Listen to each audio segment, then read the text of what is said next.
It started as nothing more than an adventure. A group of 9 young hikers from the Ural Polytechnic Institute, all experienced, all prepared, set out to conquer the frozen ridges of the Ural Mountains. The date was January 23, 1959. Their goal? To reach Mount Otorten, a name that in the language of the Mansi people meant, "Don't go there." Of course, no one took that literally. Not yet. Welcome to Obscura Files, where mysteries aren't just told, they're relived. If you love exploring the strange, the unexplainable, and the stories that make reality feel bent, then you're in the right place. So, before we dive deeper into this chilling mystery, hit like, subscribe to Obscura Files, and ring that little bell icon. Because what you're about to hear will make you question everything you thought you knew. The group was led by Igor Dyatlov, a 23-year-old engineering student with a reputation for leadership and an obsession with preparation. He planned every step, every supply, every route. If there was one expedition destined to succeed, it was his. Alongside him were his friends, Zinaida, bright and fearless, Rustam, the athlete, Yuri Doroshenko, the jokester, Lyudmila, the calm one who always kept a diary, and others, each one strong, each one trained. There was even a 10th member at first, Yuri Udin, who turned back early due to health issues. He had no idea that his stomach pain would be the only thing that saved his life. By the first week of February, the group's trail went cold. No radio messages, no signs of movement. When they didn't return, a search team was launched. Days later, rescuers found something strange. Something no one could ever explain. The hiker's tent was discovered on the mountainside, torn open from the inside. Their belongings, still neatly arranged. Shoes, coats, food, untouched. It was as if they had fled into the blizzard half naked in the middle of the night. And here's the part that always makes people pause. The footprints, bare feet, some wearing only socks, leading away from the tent in perfect formation. Not running, not panicking, just walking. As the rescue team followed the trail, they came across their first bodies, 2 of them near the edge of a forest under a massive cedar tree. They had built a small fire. Their hands were burned. Their feet were bare. From there, the discoveries became stranger. Bodies found in different directions, wearing each other's clothes, faces frozen in terror, and injuries that defied logic. One had a fractured skull with no external wound.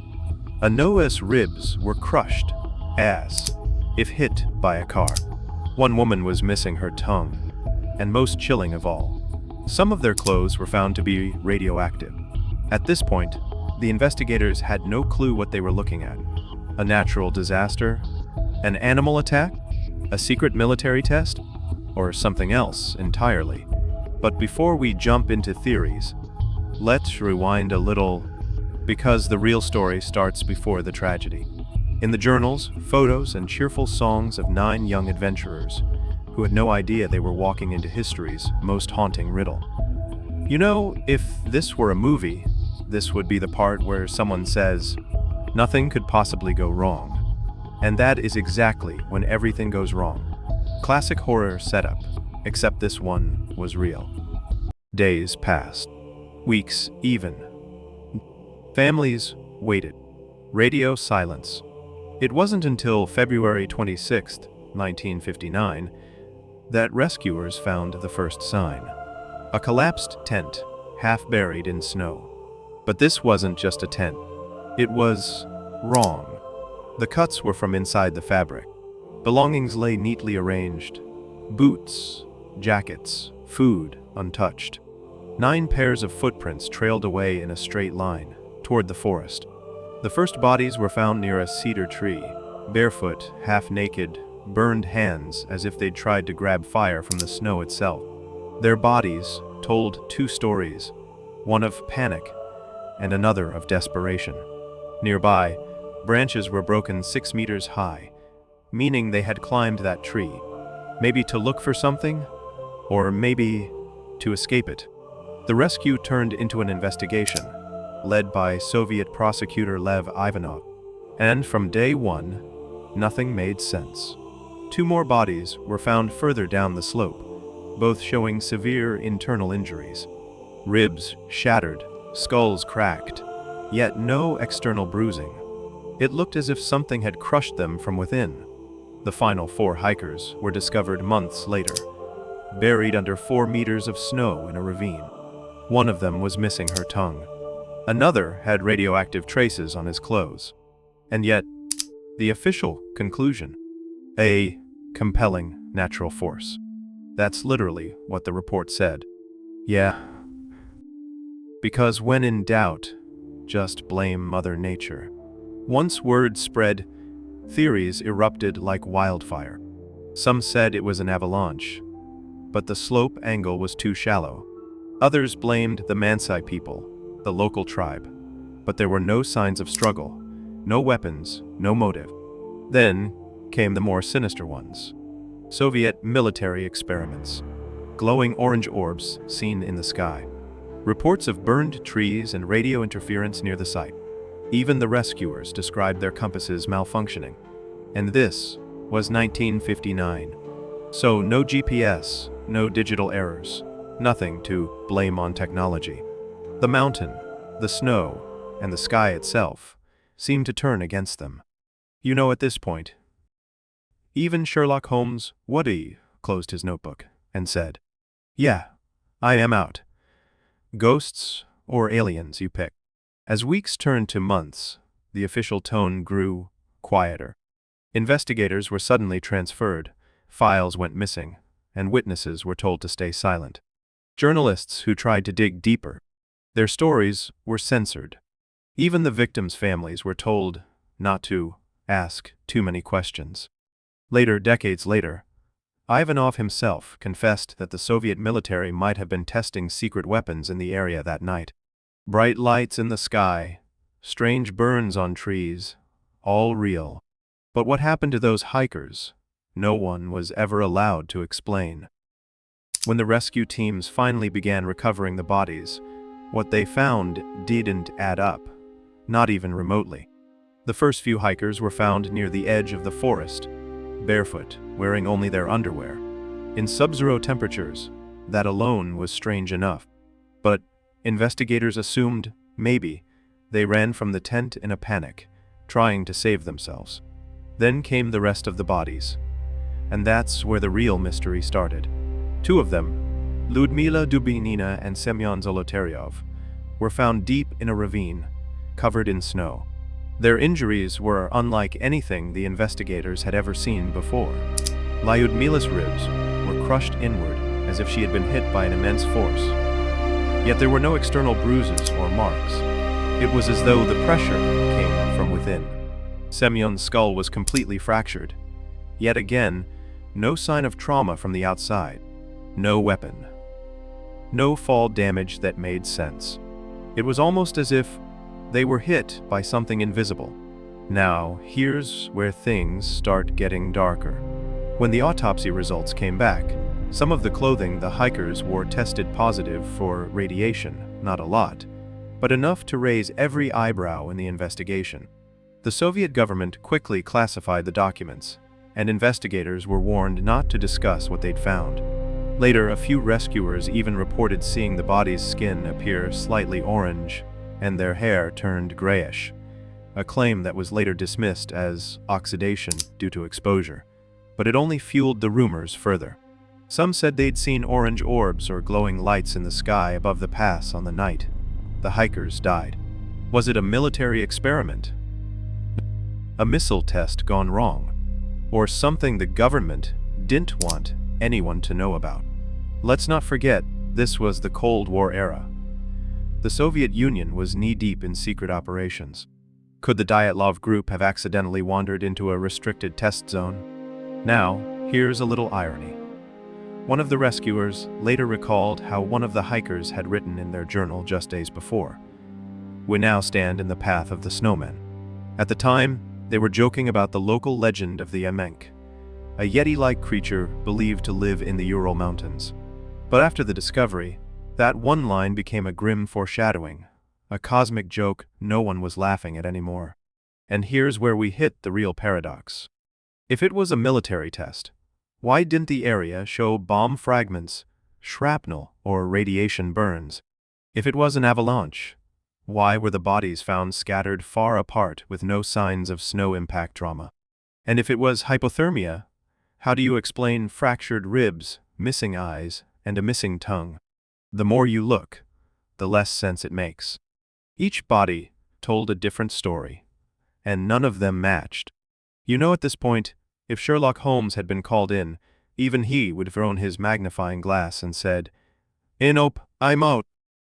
In 1959, the Dyatlov investigation suddenly halted. Without warning, official records claimed no foul play, and the case was quietly archived. But decades later, when independent researchers requested access, something was wrong. Entire sections of the original case files were missing. Photographs, radiation reports, even the hikers' personal journals, gone. It's as if someone had carefully erased history. Among the few surviving reports, one detail stood out. Traces of radioactive contamination were found on the hikers' clothes. This led to wild theories, from nuclear testing to UFO exposure. But official explanations were inconsistent. Why would student hikers in a remote mountain pass have traces of radiation? Some claimed it was residue from their university lab work. Others believed it was evidence of a military experiment gone wrong. Witnesses from nearby villages reported seeing strange orange orbs in the sky the night the hikers vanished. The same night, Soviet military logs noted a classified test in the region, though the exact nature remains sealed. Coincidence? Maybe. But no other records of such tests exist in public archives. And if that test had anything to do with secret weapons, the silence from authorities suddenly makes sense. In 1990, a retired Soviet officer allegedly admitted, "There was a test that night, but what we were testing, even I don't know." No documents back this up, yet his statement reignited public curiosity. Was the Dyatlov Pass tragedy an accident, or collateral damage from something never meant to be seen? You know, at this point, even Sherlock Holmes would have given up and booked a one-way ticket out of Siberia. But we can't, right? Because mysteries like these, they pull you in deeper. Like the cold wind up there, no matter how hard you try, you can't escape it. But if you think this mystery is hard to explain, wait until you hear about the city that disappeared overnight and was never found again. Yeah, that's real. So, you might want to stick around. Things are about to get even stranger. Well, that's a story for another episode.